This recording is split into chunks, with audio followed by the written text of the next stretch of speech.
안녕하세요. 네, 안녕하세요. 네.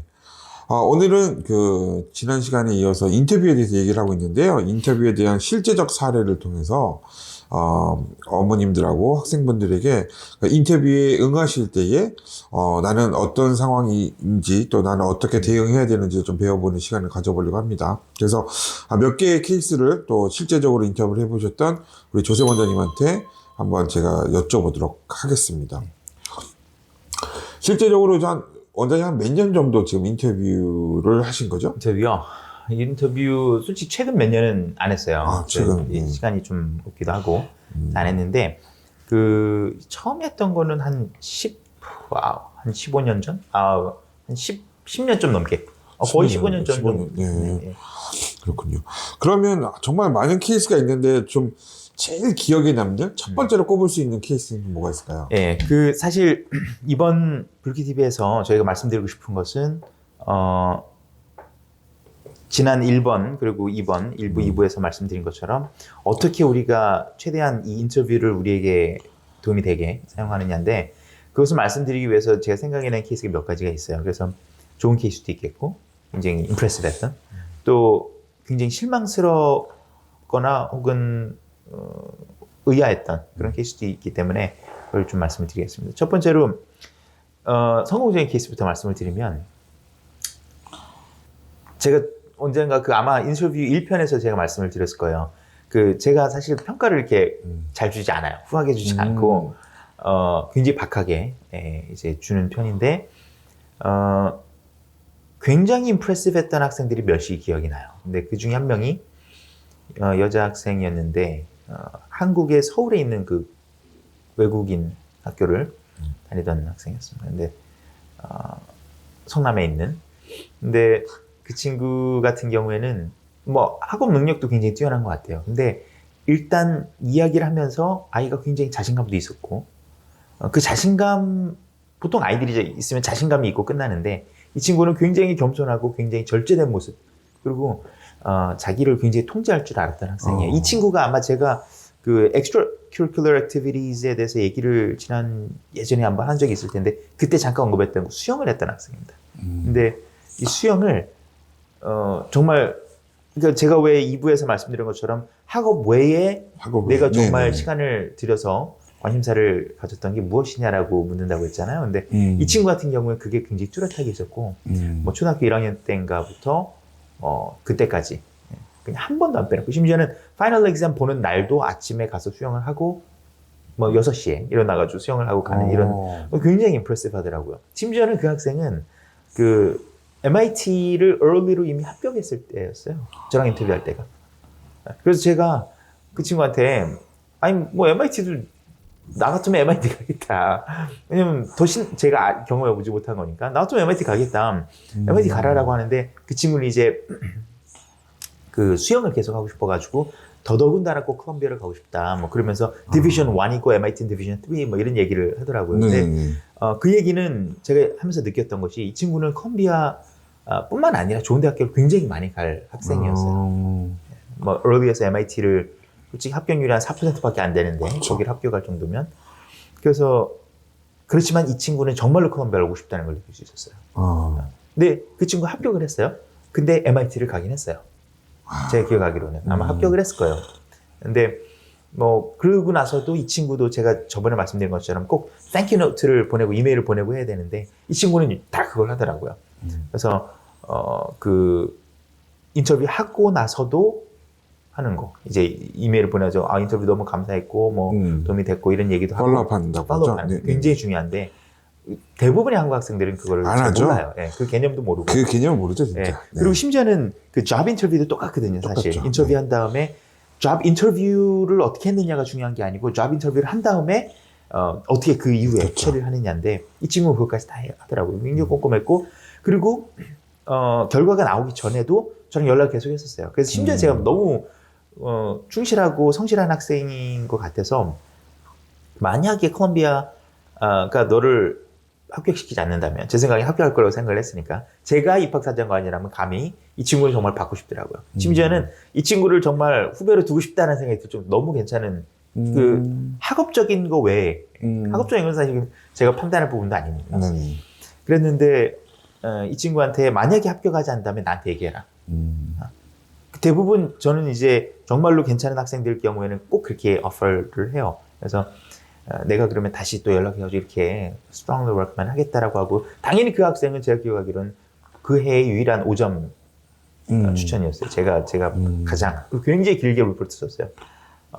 근데 제가 기억을 해보면 이렇게 기억에 남는 학생들은 다들 어떤 학업적인 것 때문에 임프레스 되는 게 아니에요. 그렇죠. 많은 학생들이, 어떤 학생들은, 상당수 학생들은 올 때 레주메를 들고 와요. 레주메를 왜 들고 오는지 저도 잘 모르겠는데. 제 레주메를, 심지어는 여기 가이드라인에, 인터뷰하는 사람의 가이드라인에 그런 GPA라든지 테스트 성적이라든지 이런 거 물어보지 말라고 돼 있어요. 심지어는 다른 학교 어디에 지원했느냐도 묻지 말라고 돼 있어요. 그러니까 그걸 묻는다는 거는 다 주제넘는 인터뷰예요. 왜냐면 인터뷰를 해주는 사람의 입장에서는 가장 중요한 것은 이 학생이 정말 어떤 학생인지를 알고, 첫 번째로. 그 다음에 더 중요한 기능은 어떻게 보면 컬럼비아의 좋은 이미지를 이 학생한테 주는 거예요. 그래서 내가 뽑는 사람이 아니니까. 사실은 뭐 그걸 누가 어떻게 알겠습니까? 누가 될지 안 될지, 뭐 내 와야 될지 안 될지 굉장히 자의적이고 자규적인 그런 기준인데, 그런 면에서 보면은 제 생각에는 굉장히 그 친구가 왔으면 좋겠다, 이런 친구였고. 그게 또 수영이나 어떤 자기 생활에 대한 어떤 좀 이렇게 어떤 뭐랄까 관심사적인 부분에서의 어떤 노력과 또 이런 부분이 그렇죠. 또 되게 많이 보였던 그것도 거죠. 보였고, 뭐 제가 다 이렇게 말씀드릴 수 없지만 그 친구에 대해서 제가 이제 늘 묻는 이런 곤란한 질문, 어려운 질문도 하고, 왜 콜롬비아 오고 싶냐부터 해가지고, 그 친구 굉장히 잘 준비돼 있었고, 굉장히 이 함정 질문, 쉽게 얘기하면 뭐 약간 좀 어려운 아리까리한 주제, 그 친구가 전공을 뭐 한다고 했었는지 기억이 안 나네요. 근데 대부분의 학생들이 한다는 주제는 제가 적어도 어느 정도는 대화를 이어갈 만큼은 아니까, 시사 뭐 이런 걸 통해 가지고, 그러면 조금 이렇게 해보면 이 친구가 전말로 깊이 들어가는지 안 들어가는지 알 수 있거든요. 근데 그러면서 굉장히 임프레스 했었어요. 그래요. 그러면 두 번째로 좀 더 기억에 남는 어떤 사례가 또 있어요? 네. 제가 이 친구는 아마 가장 기억에 남는 안타까운 케이스 중에 하나예요. 뭐 그런 케이스가 몇 명 있습니다. 제가 네네네. 두 명을 말씀을 드릴 텐데, 첫 번째로는 한국에 있는 뭐 가장 좋다고 하는 그 외고를 다녔던 네. 학생이에요. D 외고를. 네. 근데 뭐 D가 두 개니까 보통. 네네. 그렇죠. 굉장히 좋아요. 그렇죠. 좋은 학교였고, 거기에서 자타가 공인하는 거의 탑 학생이었어요. 제가 그걸 어떻게 하냐면, 그때 인터뷰를 그때도 공교롭게 분당에서 했었네요. 그거는 분당에서 했었구나. 분당에서 했었는데, 여기에 그 근처에 스타벅스에 있었어요. 네.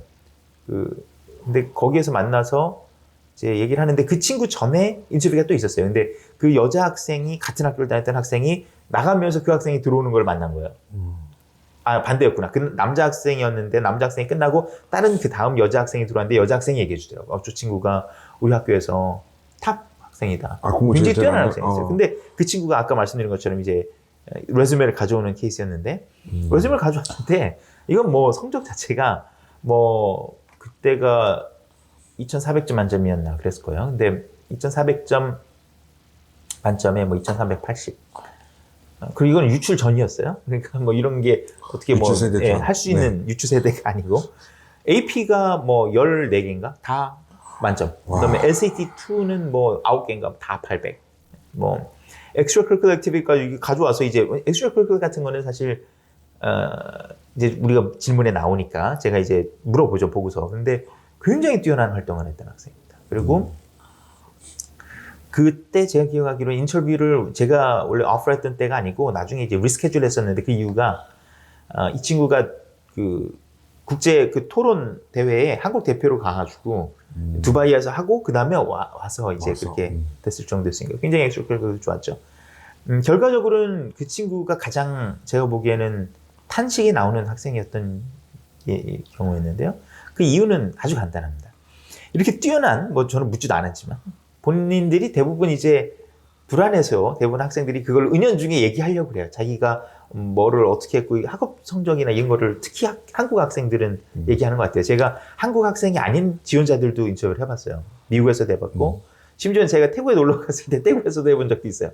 그 검색하면 이렇게 검색이 되기 때문에 그랬는데 한국 학생들이 더 그거에 좀 집착을 하는 경향이 있는데 탄식이 나왔던 이유는 이 학생이 이루었던 학업적인 면에서 그런 성취도랑 이 학생의 어떤 언어적인 사실 언어적인 거는 굉장히 좋았어요. 왜냐면 디베이팅을 했기 때문에 청산유수예요. 굉장히 말을 잘하고 말도 잘하고 발음도 나름 좋고 네. 그 다음에 굉장히 문장도 수려해요. 그런데 그 컨텐츠가 없어요. 얘기를 해보면 깊이 들어가면 이 학생이 뭐 국제관계학을 하고 싶다고 그래가지고 왜냐면 저도 그때는 굉장히 뭐 스피그뉴 브레젠스키라든지 이런 책을 읽으면서 굉장히 국제 쪽에 관심이 많아가지고 이제 얘기도 해보고 뭐 해보면 아주 샬로해요. 이렇게 시사 상식 같은 것도 알고 current events 뭐 이런 것들도 굉장히 잘 아는데 좀 더 깊이 들어가고 그것에 대해서 이제 얘기를 하고자 하면 대화가 진행이 안 돼요.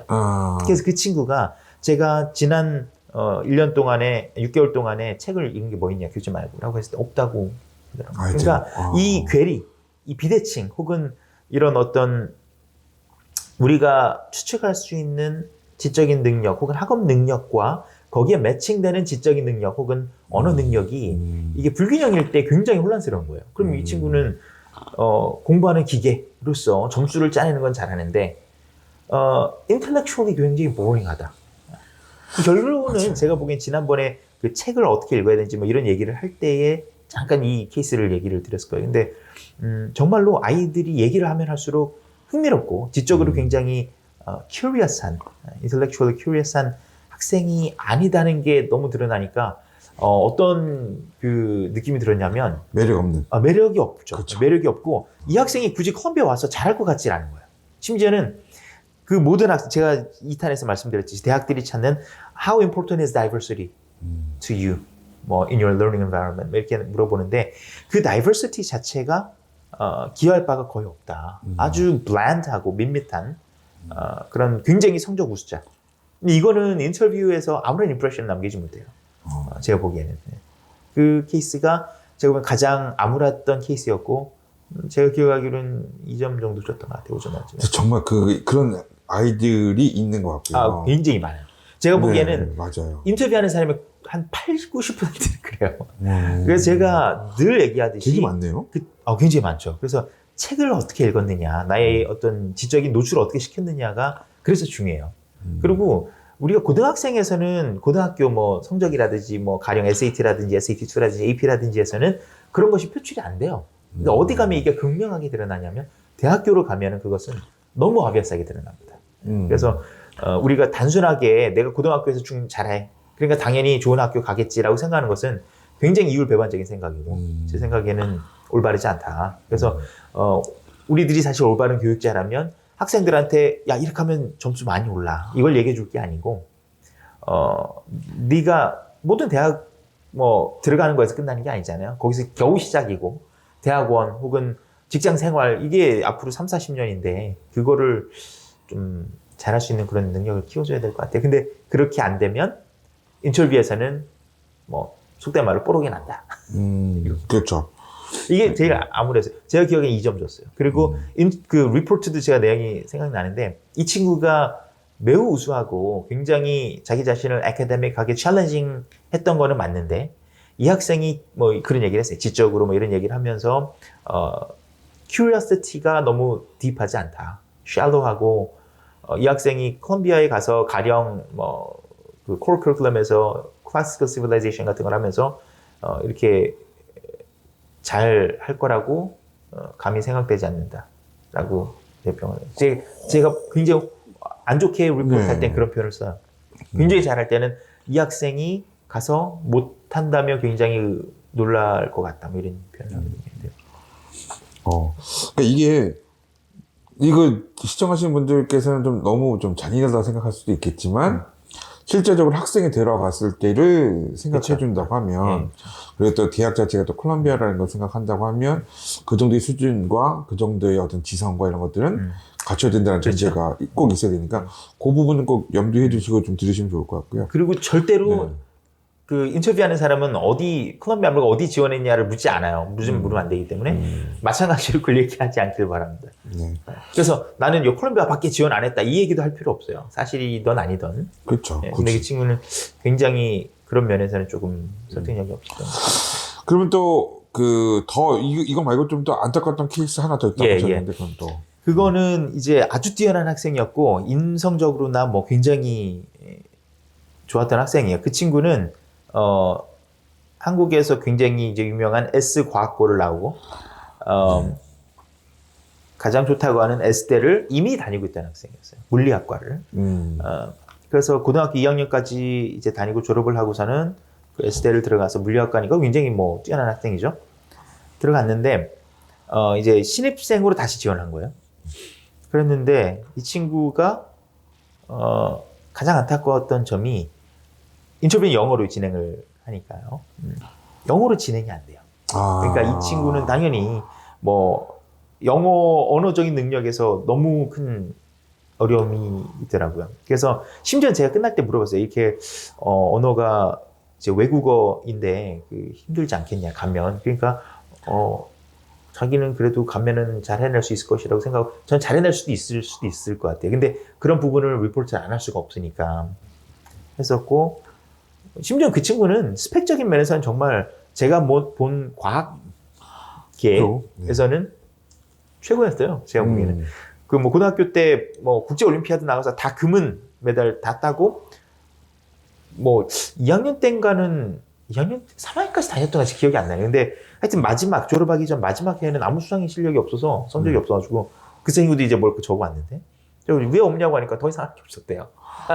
모든 제를 다 나가가지고 그랬고 그 굉장히 뛰어난 학생이었습니다. 근데 이제 그런 학생 같은 경우에는 뭐 학업적인 부분은 믿어 의심치 않지만 언어적인 면이 그것과 좀 대칭이 안 되니까 좀 아쉬웠다. 기계적으로 좀 쉽지 않았을 것 같다라는 생각이 들더라고요.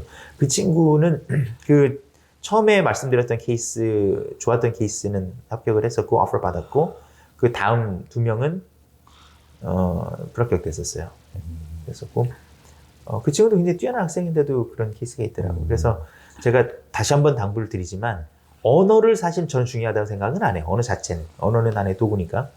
그런데 그 언어가 장애가 될 정도는 되면 안 되겠죠. 예를 들어서 이제 책을 읽고 가면은 뭐 과학한다고 과학만 하는 건 아니거든요. 그렇죠? 가면은 뭐 교양도 듣고 하니까 그런 면에서는 그런 수업을 해낼 수는 있어야 되지 않나 이런 생각이 좀 들어요.